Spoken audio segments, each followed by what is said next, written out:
Prefácio à tradução de La Suggestion de Bernheim, 1888 até 89. A presente edição inglesa é uma versão consideravelmente corrigida da que foi publicada em 1950.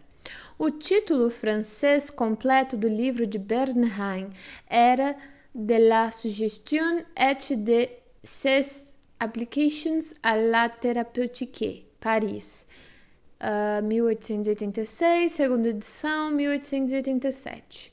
Um trecho da tradução de Freud surgiu antecipadamente no Jernmede Wochenschrift 38, entre parênteses 26, 898 até 900, de 30 de junho de 1888, sob o título Hipnose durch Suggestion, hipnose pela sugestão. E o prefácio completo de Freud, com exceção dos seus primeiros parágrafos, foi publicado no Jernmede-Blatter, não sei como se lê trema em alemão, 11, entre parênteses 38, 1189 até 93 e, entre parênteses 39, 126 até 128, a 20 e a 27 de setembro de 1888, tendo como título Hypnotismus und Suggestion, embora a página de rosto do livro consigne a data 1888. Sua publicação realmente não foi completada senão em 1889, como mostra um pós-escrito do tradutor, que aparece na última página. Abre aspas, em decorrência de circunstâncias pessoais que atingiram o tradutor, a publicação da segunda parte, o livro tem 2 partes, foi adiada alguns meses além da data prometida. Mesmo agora, provavelmente, eu não teria conseguido terminá-la, não tivesse o meu prezado amigo Dr. Otto von Springer tido a grande gentileza de se encarregar da tradução de todos os casos clínicos da segunda parte, pelo que lhe expresso os meus melhores agradecimentos. Viena, janeiro de 1889, fecha aspas. Nada se sabe a respeito do que foram essas circunstâncias pessoais. Se foram, por exemplo, as mesmas que as razões acidentais e pessoais que nessa mesma época impediram Freud de completar o seu artigo em francês sobre as paralisias orgânicas e histéricas, 1893.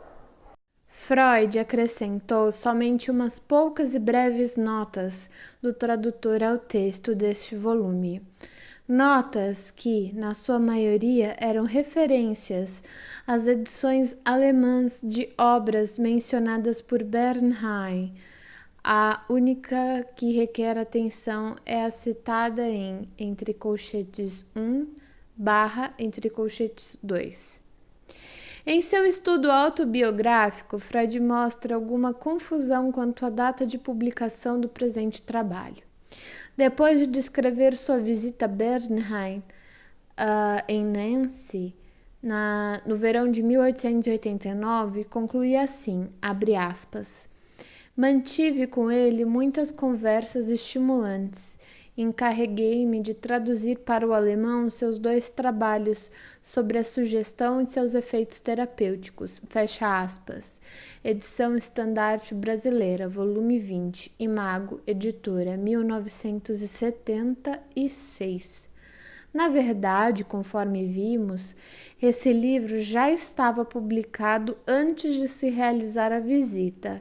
O segundo livro de Bernheim, a ser traduzido por Freud, Hypnotisme, Suggestion, Psychothérapie, Études Nouvelles, não foi publicado em francês, senão 2 anos mais tarde, Paris, 1891. A tradução de Freud veio à luz no ano seguinte, tendo como título Neue Studien über Hypnotismus, Suggestion und Psychotherapie, Leipzig e Viena, Deutsche. Esse livro não continha nem introdução nem notas do autor.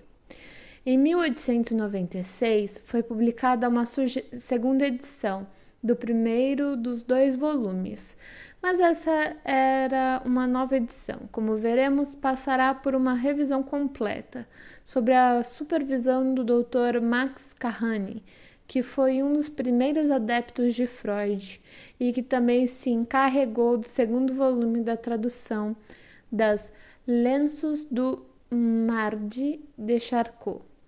Nessa segunda edição, a presente introdução não foi, como se tem afirmado, abreviada, mas sim inteiramente abolida e substituída pelo breve prefácio que reproduzimos num apêndice.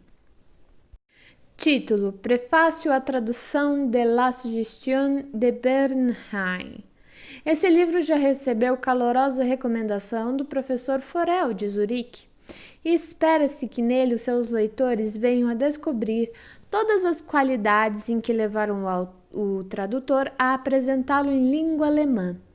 Verificarão que o trabalho desenvolvido pelo Dr. Bernheim de Nancy proporciona uma admirável introdução ao estudo do hipnotismo, assunto de que os médicos não podem mais negligenciar, que, sob muitos aspectos, é estimulante e, sob alguns outros aspectos, é realmente esclarecedor e está destinado a destruir a crença de que o problema da hipnose, segundo afirma o professor Meinert, ainda esteja envolvido por um halo de absurdos.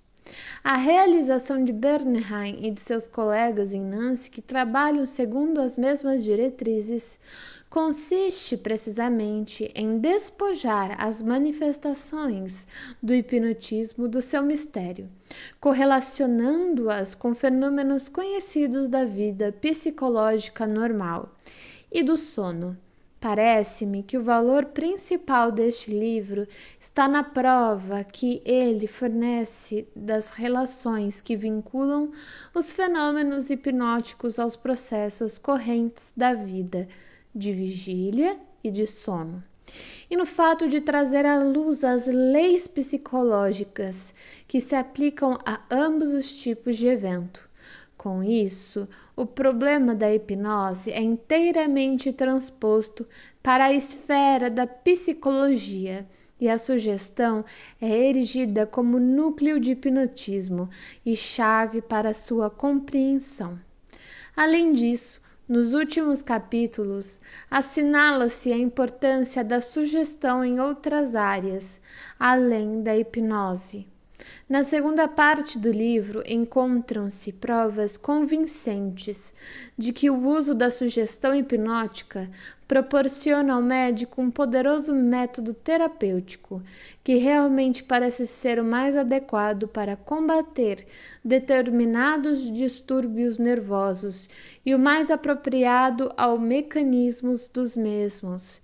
Isso confere ao livro uma importância prática incomum e sua insistência no fato de que a hipnose como a sugestão hipnótica podem ser aplicadas não só aos pacientes histéricos e neuropáticos graves, mas também à maior parte das pessoas sadias.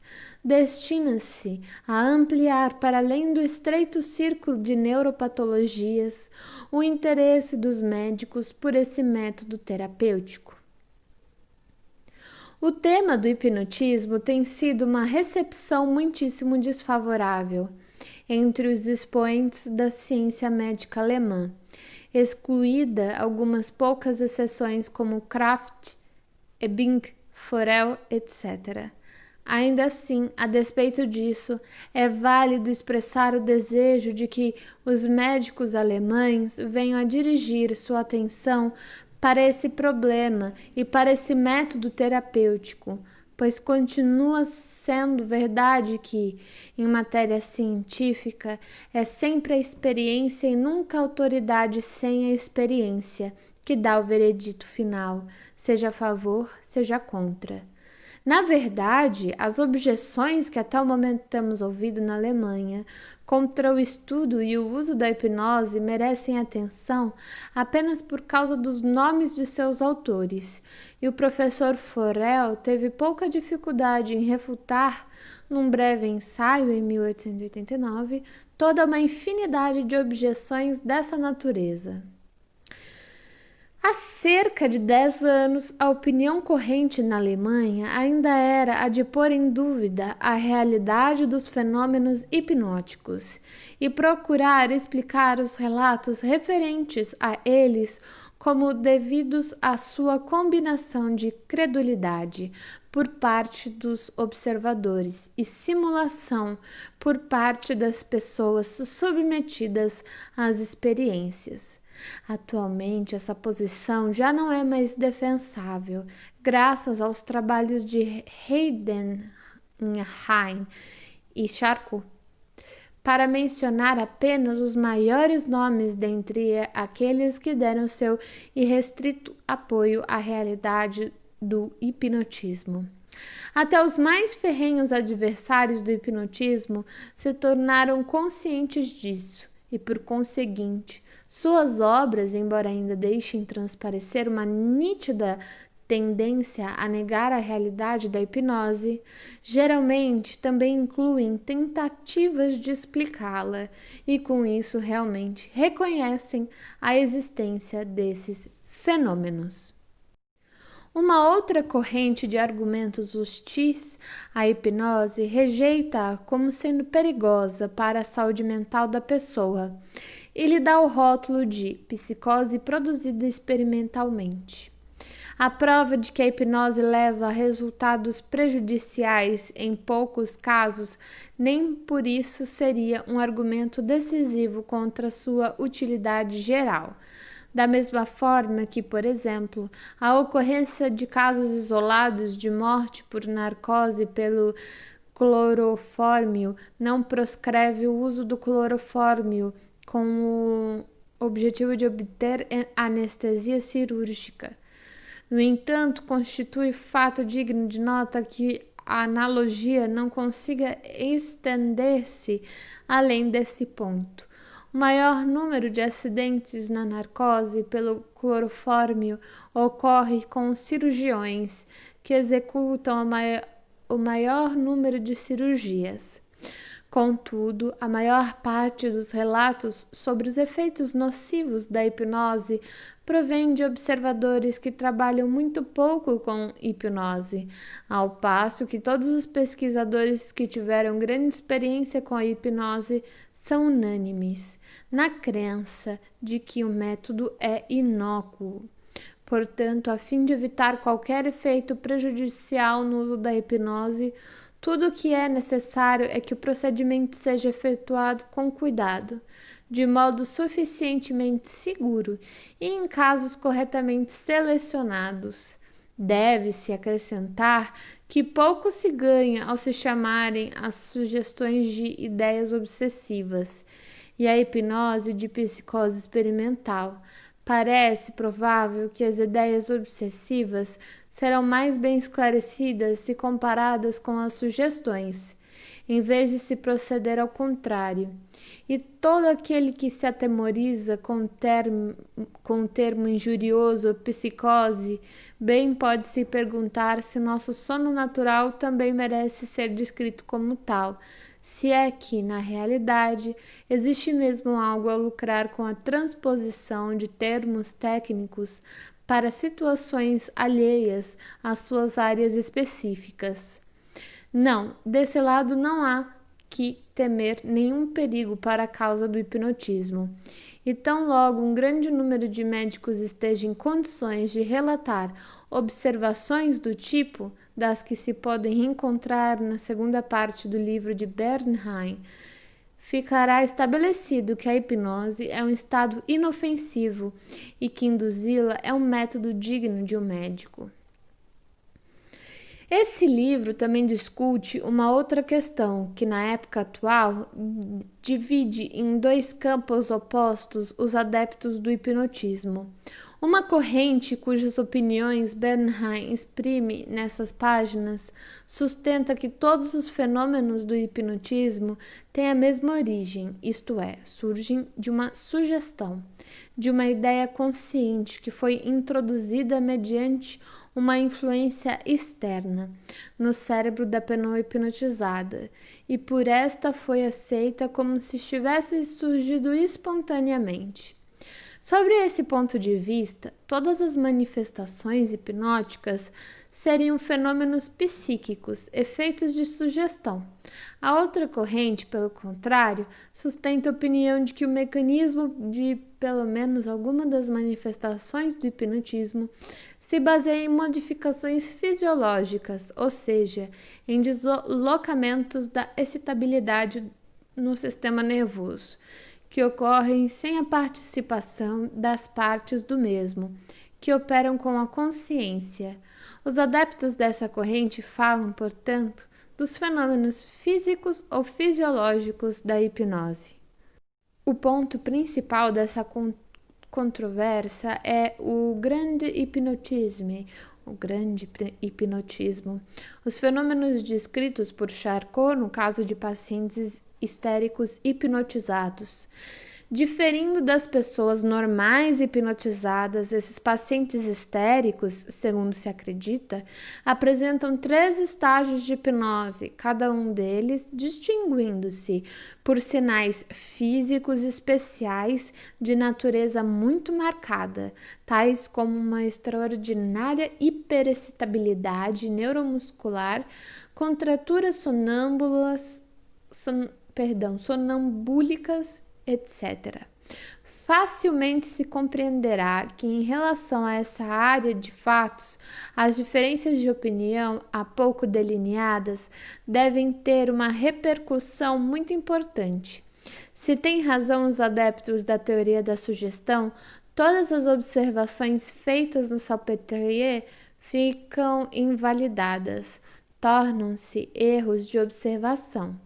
A hipnose de pacientes histéricos não teria nenhuma característica própria, mas todo médico teria a possibilidade de produzir nos pacientes que hipnotizasse qualquer sintomatologia que desejasse. Com o estudo do grande hipnotismo, não aprenderíamos que modificações sucessivas se efetuam na excitabilidade do sistema nervoso, decorrente de determinadas formas de intervenção. Iríamos apenas aprender quais as intervenções que Charcot sugeriu, de uma forma da qual nem ele tinha consciência. As pessoas submetidas a essas experiências, coisas inteiramente irrelevantes para a nossa compreensão da hipnose da histeria. É fácil verificar as demais implicações desse ponto de vista e como seria conveniente a explicação que ela pode prometer da sintomatologia da histeria em geral. Se a sugestão feita pelo médico falsificou os fenômenos da hipnose histérica, é bem possível que também tenha interferido na observação do resto da sintomatologia histérica. Pode ter estabelecido leis que governem os ataques histéricos, as paralisias, as contraturas, etc. Esses sintomas teriam na sugestão o seu único vínculo com a neurose e, como consequência, perderiam sua validade tão logo um médico, num outro lugar, procedesse a um exame dos pacientes histéricos. Essa inferência impõe-se com muita lógica e, de fato, já foi feita. Huckel, 1888, exprime sua convicção de que o primeiro transfert, a transferência de sensibilidade de uma parte do corpo para a parte correspondente do outro lado, feito por uma histérica, foi sugerido a ela em alguma circunstância específica de sua história e que, daí em diante, os médicos continuaram constantemente a produzir pela sugestão, de forma renovada, esse sintoma pretensamente fisiológico. Estou convencido de que esse ponto de vista será bem mais aceito por parte daqueles que se sentem inclinados, e atualmente ainda são a maioria na Alemanha, a não atentar para o fato de que os fenômenos histéricos são regidos por leis. Aqui devemos assinalar um excelente exemplo de como o descaso pelo fator psíquico da sugestão desorientou um grande observador e o levou à criação artificial e falsa de um tipo clínico, em decorrência da natureza cheia de caprichos e maleabilidade de uma neurose. Não obstante, não há dificuldade em provar, parte por parte, a objetividade da sintomatologia da histeria. As críticas de Bernheim podem ser plenamente justificadas em relação a investigações como a que foram efetuadas por Binet e Ferré, de modo que qualquer modo, essas críticas revelar-se-ão importantes, porque em toda a investigação futura da história e do hipnotismo, a necessidade de excluir o elemento sugestão será lembrada de modo mais consciente. Os principais pontos da sintomatologia da histeria, contudo, estão livres de suspeita de terem originado na sugestão de um médico. Os relatos provenientes das épocas passadas e de países distantes que foram reunidos por Charcot e seus discípulos não dão margem à dúvida de que as peculiaridades dos ataques histéricos, das zonas histerógenas, da anestesia, das paralisias e contraturas se têm manifestado em todos os tempos e lugares, tal como foram vistas no Salpêtrier quando Charcot efetuava sua memorável investigação dessa grande neurose. O transfer, em particular, que parece prestar-se especialmente bem para provar que os sintomas histéricos se originam da sugestão, indubitavelmente é um processo autêntico. Vem sendo observado em casos de histeria não influenciados. Frequente se encontram pacientes nos quais aquilo que, sob outros aspectos, é uma hemianestesia típica, se interrompe justamente num órgão ou numa extremidade, e nos quais essa parte específica do corpo conserva sua sensibilidade no lado insensível, ao passo que a parte correspondente do outro lado se tornou anestesiada. Ademais, o transfert é um fenômeno fisiologicamente compreensível, como ficou demonstrado por investigações feitas na Alemanha e na França. Trata-se meramente do exagero de uma relação normalmente presente em partes simétricas do corpo. Tanto é assim que pode ser produzido numa forma rudimentar em pessoas sadias. Muitos outros sintomas histéricos da sensibilidade também têm sua origem em relações fisiológicas normais, como foi brilhantemente demonstrado pelas investigações de Urbanitis. Esta não é a ocasião apropriada para efetuar uma justificação detalhada da sintomatologia da histeria, mas podemos aceitar a afirmação de que, na sua essência, essa sintomatologia é de natureza real, objetiva, não é forjada pela sugestão da parte do observador. Isso não significa negar que seja psíquico o mecanismo das manifestações histéricas, mas não se trata do mecanismo de sugestão por parte do médico. Uma vez demonstrada a existência de fenômenos fisiológicos objetivos na histeria, já não é mais nenhuma razão para abonar a possibilidade de que o grande hipnotismo histérico chegue a apresentar fenômenos que não se derivam da sugestão da parte do pesquisador. Se tais fenômenos de fato ocorrem, isto é, uma hipótese que deve ser deixada para uma investigação à parte que tem esse fim em vista. Assim, cabe à escola de Salpêtrier provar os 3 estágios da hipnose histérica. Podem ser inequivocadamente demonstrados mesmo numa pessoa que vem para a experiência sem qualquer influência prévia. E mesmo quando o pesquisador mantém a conduta mais escrupulosa, e, sem dúvida, tal prova não há de demorar, pois já a descrição do grande hipnotismo apresenta sintomas que vão muito nitidamente contra a possibilidade de serem considerados psíquicos.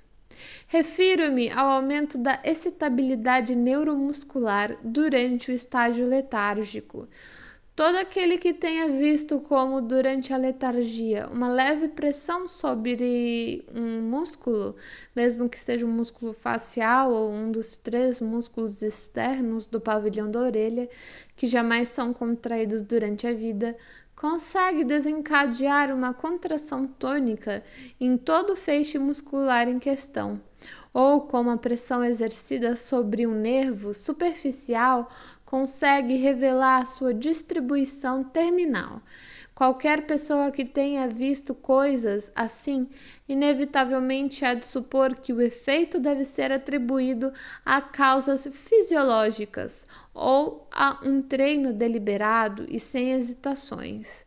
Haverá de excluir a sugestão não intencionalmente como causa possível. Isso porque a sugestão não pode produzir algo que não seja contido na consciência ou seja nela introduzido. Nossa consciência, no entanto, apenas toma conhecimento do resultado final de um movimento. Nada sabe da ação e da distribuição anatômica dos músculos isoladamente, e nada sabe da distribuição anatômica dos nervos em relação aos músculos. Num trabalho que será publicado em breve, mostrarei detalhadamente que as características das paralisias histéricas se prendem a esse fato e que é por essa razão que a histeria não apresenta paralisias de músculos separados, paralisias periféricas, nem paralisias faciais de natureza central. O Dr. Bernheim não deveria ter deixado de produzir fenômenos de hiperexcitabilidade neuromuscular por meio da sugestão. Tal omissão constitui uma grave lacuna em sua argumentação contra os 3 estágios.